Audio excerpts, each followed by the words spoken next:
Jumat 16 Januari 2015, Presiden Joko Widodo menyempatkan diri bertemu dengan Gubernur DKI Jakarta Basuki Cahayapurnama alias Ahok. Sebelumnya, Presiden sempat periksa kesehatan di pelayanan kesehatan Balai Kota Jakarta.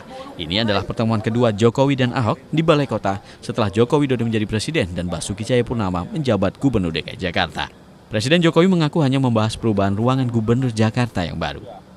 Pamerin sama Pak Gubernur, sekarang ada murahnya, ada bukaannya gitu ya. Bukannya di sini. Ya. Nah ini Pak, sakit gigi Pak. Sakit gigi atau check up biasa Pak? Apa? Teman BW kalah Pak. Check up gigi atau? Katanya Pak Ahok meminta bantuan dari Pak Presiden. Gimana ini Pak? Kalah ini Pak. Iya kan? Dibantu kita Pak. Gak ada ngomongan itu. Ini Pak, periksa gigi Pak. Periksa gigi Pak. Gimana Pak periksa gigi? Check up biasa atau kenapa? Check up biasa atau bagaimana Pak? Apa nih? Cek ini gigi tadi. Cek biasa lah. Honorer Pak. Tanya Bapak Gubernur. Keakraban Jokowi dan Ahok mulai terjalin saat mereka menjadi pasangan Gubernur DKI Jakarta dan Wakil Gubernur DKI Jakarta tahun 2012. Jokowi melepas jabatan gubernur saat terpilih jadi presiden pada Juli 2014. Wakilnya Ahok menggantikan posisinya sebagai gubernur ibu kota.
Saya adalah manusia biasa.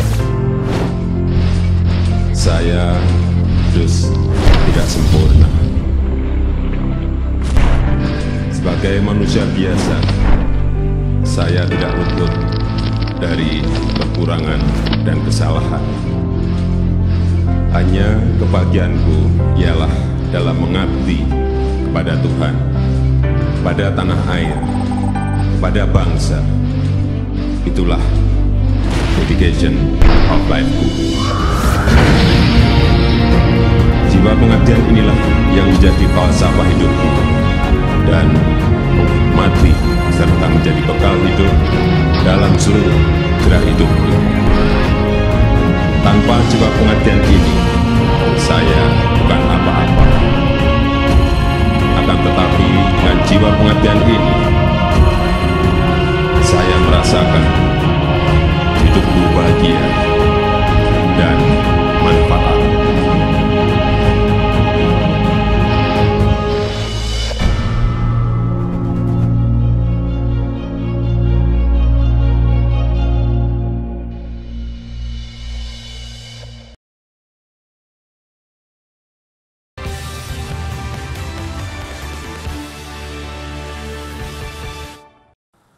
Insinyur Haji Joko Widodo atau Jokowi dilahirkan di kota Surakarta 21 Juni 1961 dari pasangan almarhum Noto Miharjo dan Sujiatmi Noto Miharjo.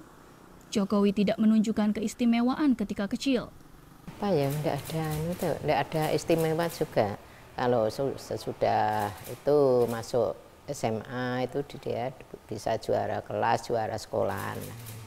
Kalau dulu ya SMP ya masih ya sudah agak baik. Jadi ya biasa, tapi kecil-kecilnya ya enggak nakal, enggak juga ya biasa seperti anak-anak yang lain. Lulus SMA, Jokowi melanjutkan pendidikannya di Fakultas Kehutanan Universitas Gadjah Mada, Yogyakarta.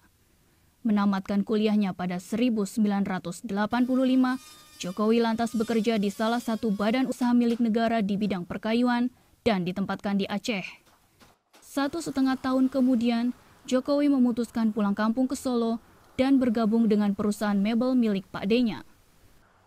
Sukses di dunia usaha, Jokowi melirik ke panggung politik. Dulu cita-citanya ya pengen jadi pengusaha sukses gitu aja. Dulu masih sekolah, masih itu nek ditanya katanya pengen menjadi pengusaha yang sukses gitu. Kok menggok jadi wali kota ya udah pilihan sendiri, katanya dia kepengen mengabdi gitu, mengabdi masyarakat, mengabdi negara gitu. Motivasi itu kan dari beliau sendiri ya, artinya kan yang tersurat dengan yang tersirat kan mesti berbeda. Ya kalau ketika ngobrol-ngobrol dengan saya cuma dia kepengen memperbaiki kota, karena dia menganggap bahwa sebetulnya kota itu kalau dikelola dengan benar itu pasti bisa bagus. Joko Widodo bukan seorang politisi handal ketika pertama kali terjun ke panggung politik. Segala cara dilakukan agar dia bisa menguasai komunikasi politik. Itu setahun sebelum beliau jadi wali kota. Jadi mulai bagaimana memperkenalkan diri itu dengan saya. Jadi awal itu bahkan ya nyari acara. Ada orang punya anak, kalau orang Jawa itu ada jagung bayan itu. Ada orang melahirkan ya. Sebetulnya nggak ngundang juga, nggak kenal ya. Kita datang, kita ngasih ucapan ya, hanya untuk bisa berkenalan, berinteraksi. Setelah memutuskan untuk bergabung dengan Partai Demokrasi Indonesia Perjuangan di Pilkada langsung pertama di Solo, Jokowi menang dengan suara tipis. Programnya memperbaiki kota Solo berhasil. Keberhasilan di kota Solo menarik perhatian media nasional, sehingga Jokowi dicalonkan menjadi Gubernur DKI Jakarta dan menang. Program turun ke bawah atau blusuan menjadi ciri kerja Jokowi saat menjadi Gubernur DKI.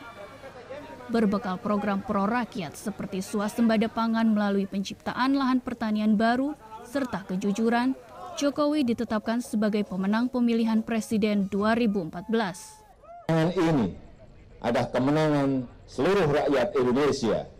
Kampanye, perdebatan, dan pengajuan keberatan atas hasil penghitungan suara ke Mahkamah Konstitusi sudah dilalui Jokowi sebelum menuju Istana Merdeka. Di tengah berbagai masalah yang menghadang Indonesia, pemerintahan Jokowi masih bisa dihambat di DPR.